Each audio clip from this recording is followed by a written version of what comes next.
And at 205-342-9904 and check in with our good friend Charlie Potter. Does an outstanding job covering the Alabama Crimson Tide for BamaOnline.com, part of the 247sports.com network. And Charlie, so much for a nice, quiet, peaceful Thursday evening, I guess. Yeah. You should know better by now. I should know better by now. I tried to go watch a movie with my dad and nephew and Hoover. I was stuck at the Whataburger there on the Trustful exit before coming home. So yeah, it's eventful night to say the least. That's the text I got, by the way, from Charlie Potter last night. I'm at a Whataburger writing after seeing a movie with my dad and my nephew. The life on the Alabama beat. It never takes a break. Although I think we've got some friends on the Tennessee beat, Charlie, that might actually have us beat here in the last 5 years or so when it comes to coaching change and things of that nature, ADs, stuff like that. Now, level of surprise, Charlie, after the events of Wednesday night that this went down or continues to go down was in process less than 24 hours after the loss to Norfolk State. Yeah, I mean, it's not that big of a surprise. I thought there was a chance heading into the NIT that Avery Johnson got one more year. You look at just the financial aspects. We've talked about that a lot, and that could be a big bump to come over. But, hearing that he and Greg Byrne had a conversation on Saturday following the SEC tournament of ways to fix the issues that have plagued this team this season, and then to see the same issues, take its toll in the NIT game against Norfolk State, for Alabama to lose that as the number one seed on its own court, I think that was the final nail in the coffin.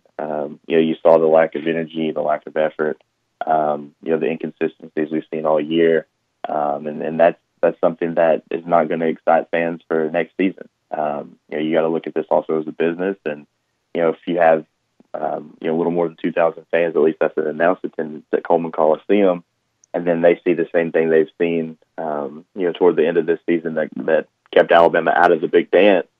They're not going to be jacked up for next year. And so, it was kind of plain to see that it was going to be tough for Avery to come back for another year. And now we see from multiple reports and all indications coming out of Tuscaloosa that, he and Alabama are negotiating a buyout. That's ongoing. Give me one word, Charlie, that sums up Avery Johnson's 4 years as head basketball coach at the University of Alabama. You probably just have to go with inconsistent. There's no doubt that Avery's a good person. I like being around him and going to press conferences and things like that. You can tell the players enjoy being around him. He's a great recruiter. You saw some talent come to Alabama. I think people would agree that he leaves the program better than what he found it. And but just the inconsistent performances on the court, you bring the talent to Tuscaloosa, but every year you're sitting on that bubble with the same record, and just things never changed. And so it was inconsistent. It was consistent from that point, but inconsistent with the play on the court. And I think that's ultimately what plagued him here. Is it fair, Charlie, to measure Avery's level of success with that of his predecessor, Anthony Grant? We're talking about just one winning season in SEC play in his 4 years. Or do you think the league has also toughened up to a point where it's hard to make really any kind of comparison between what we saw from Avery and what we saw from Anthony Grant?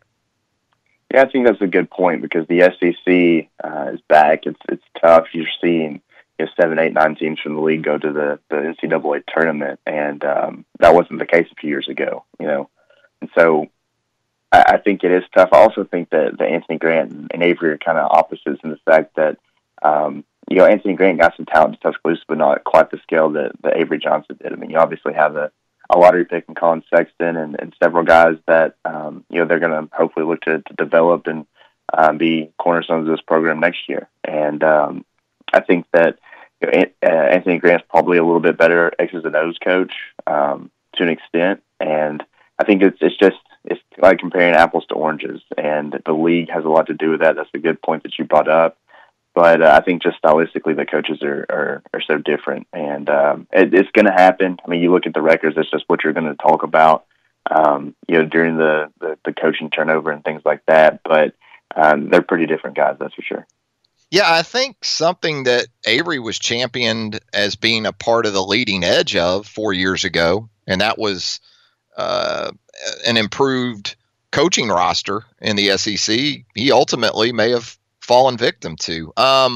Let me ask you this, Charlie, as we look ahead, obviously the names are going to start flying out there. What are the names, at least in terms of sensible options with potential coaching candidates that Alabama might turn to at this point? Yeah, sensible is the key word. I put up a thread on our Billy Donovan isn't sensible, Charlie? Exactly. I put up Billy D, of course he is. Nick Saban came. Billy Donovan will come. Exactly. But I put who's at the top of your wish list, and that's an open-ended question, and I should have known what I did whenever I did it, and the people are throwing you knew, Charlie, and stuff like that. But sensibly, I think it's going to start with Steve Prohm, the former Murray State coach that led Iowa State to the tournament 3 of his 4 years in Ames, and an Alabama alum. I think that's going to be one of the first calls that Greg Byrne makes. There are others out there. There are a lot of up-and-coming coaches that I think could get a shot, but I think it starts with Steve Prohm, and I think a lot of fans will be happy with that. He's a guy that's in contention for the job. The last time around, obviously, he went to Iowa State and has been successful at a Power 5 program, and I really think that's where this thing starts. And it's going to be, whenever everything becomes official, we'll put out a coaching hot board, and people are going to be skimming that, and then Steve Prohm's name's going to be last because of alphabetical order. But make no mistake, I think he's right there at the top of the list whenever Greg Byrne starts filling this thing out. You talk about this situation with Avery. It seemed like post-game Wednesday night, he was resolute in the expectation that he was coming back, that he was committed. Then we see reports of a negotiated buyout, which speaks to a mutual agreement on a separation of a parting of ways. Do you think maybe even Avery in the 12, 18, 24 hours, whatever, after that game against Norfolk State, maybe even Avery started to come to the understanding or the belief that, this thing may not be salvageable after all? Yeah, I mean, things kind of started to turn toxic. I mean, he's a guy that is active on social media. I'm sure he can see a lot of things, and fans can actively, respond to his Twitter handle, tweets that have him mentioned from other reporters. They're going to see what fans say. I know that he's heard the criticisms, and some of the things. It's reached it reached its peak after that NIT loss, and even before there were fans that were calling for whenever Alabama didn't make the tournament for him to be fired, and I'm sure he's aware of that. You see the attendance kind of dipped there a little toward the end, and they had a poor showing in the NIT. So I'm sure that he felt the pressure and maybe saw the writing on the wall. And the buyout is hefty, and negotiating it, it seems a little weird from a coaching perspective. But if both kind of know the extent of things and where they stand and how next season could be, it's not that surprising to see that he's willing to do that. Charlie, let's talk about some more positive things, I guess you could say. Let's shift gears. Let's talk some Alabama football here on a Friday edition of Southern Fried Sports presented by Carty and Lloyd Attorneys at Law and Mercedes-Benz of Tuscaloosa. You want to talk good news? I guess Alabama got some, right? And a couple of guys returning to the practice field on Wednesday.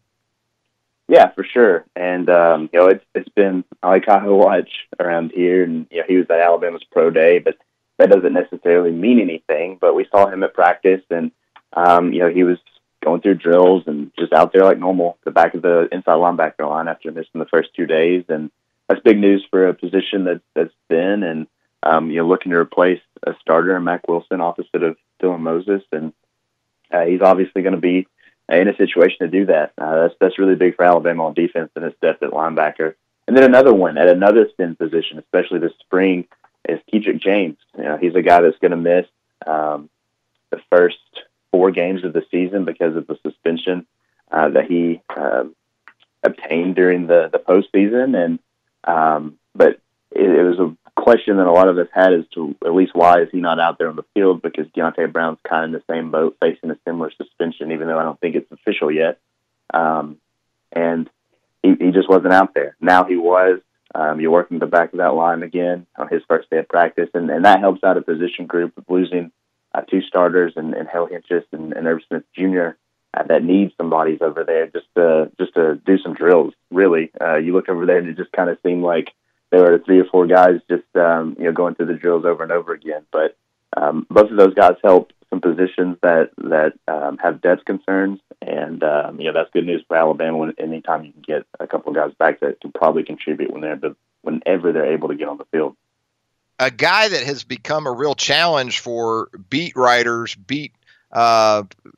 people like yourself, is Chadarius Townsend. Seems like whenever you go out to practice these last couple of years, you're not exactly sure where you're going to find the guy. It sounds like he's at another spot right now as well. Yeah, and that's probably my fault, and a little of it has to do with the running backs are always so far away from us unless we're in the indoor facility that it's tough to even see those guys without binoculars. But that was something we had talked about. Somebody had actually asked me how he was doing, where he was practicing at, and I hadn't seen him with the defensive backs, which is where he practiced most of the year over there at corner. And then watching the receivers, I didn't see him. So I'd seen him at Pro Day, just watching his teammates go through that. And lo and behold, leave it to Nick Saban to reveal where a guy was during his Wednesday press conference, and said that he's showed some promise at running back. And that's another position we've talked about. Some areas where Alabama has some depth concerns, and running back's one of them. They have 3 scholarship guys over there with Najee Harris and Brian Robinson and Jerome Ford, and outside of that, it's just walk-on. So it makes a lot of sense for a guy like Chadarius, who's very versatile. Playing receiver and running back. He played some quarterback in high school to go over there. Maybe he gets some looks at some of those Josh Jacobs Wildcat packages. Who knows? But the mystery of Chadarius Townsend and where he was in the practice field was solved. And he had some depth at a position that certainly needs it. Yeah, maybe he can give you some of that Josh Jacobs / Kenyon Drake skill set there at the running back position. We know Trey Sanders still coming in this summer as well. Hey, Charlie, I know you get questions about this guy already. I certainly do. Taulia Tagovailoa. We're just a couple of 3 practices in, just now getting into even shoulder pads work, but you talk about a pretty tough spot for a guy to walk into, because the expectation isn't just for this guy to be the successor to his brother, perhaps as early as a year from now, but to perform at the same level that we've seen from Tua Tagovailoa. What do you think's fair? And what do you think will actually come to pass from expectation standpoint when it comes to Taulia Tagovailoa? Yeah, that's a tough spot because Tua certainly raised the bar high for him. Coming to Alabama, you got to know what you're getting into with that. Not only just from trying to do what your brother did, but just to live up to the expectations of an Alabama quarterback and win football games. So, Leah has a tough road ahead of him, but he's a guy that, just in these first couple practices, and we don't see that much, but he's a pretty good athlete. He's got a live arm, and he's done some nice balls from what I've seen. I know you guys, you and Denon were very close to the quarterbacks, and I was on the other end on Tahoe watch. But from just what I saw, he's he throws a good ball, and obviously he's going to have to develop and things like that. So is Paul Tyson. So is Mac Jones. Because this competition for the backup is an interesting one, but it's going to be a competition even more next year if all things go to plan. And everyone expects Tua Tagovailoa to turn pro, so he's got a lot on his plate. You gotta learn a playbook because he wasn't here in the playoff. You got to learn the playbook. You got to continue to either add or lose weight, whichever one they want him to do. I know he has that rib protector on, but he looks a little thick out there, and he's got a lot in front of him. I think he's got to take it one step at a time because he does have some time to do that with Tua still in town. But that clock, it just seems like it's always ticking and ticking faster and faster for those quarterbacks to pick things up, to progress as a passer and develop, and to get on the field and contribute. So, I'm glad I'm not in that spot. But those Tagovailoas, they always seem to have good heads on their shoulders, and I'm sure that he'll be able to handle it. Yeah, if there was ever a scenario where I guess you could envision the great-grandson of Paul Bear Bryant flying under the radar in a quarterback competition, this could be it, because of Talia walking in those big footsteps and still forming footsteps of his older brother, Tua. Hey, Charlie, as always, great stuff. Always appreciate you joining us here on the program. You probably already follow Charlie on Twitter, but if you don't, at Charlie_Potter, Potter. That's how you do it on the Twitter. And of course, always find his great work there at BamaOnline.com. Thanks a lot, Charlie. No problem, man. Thanks for having me.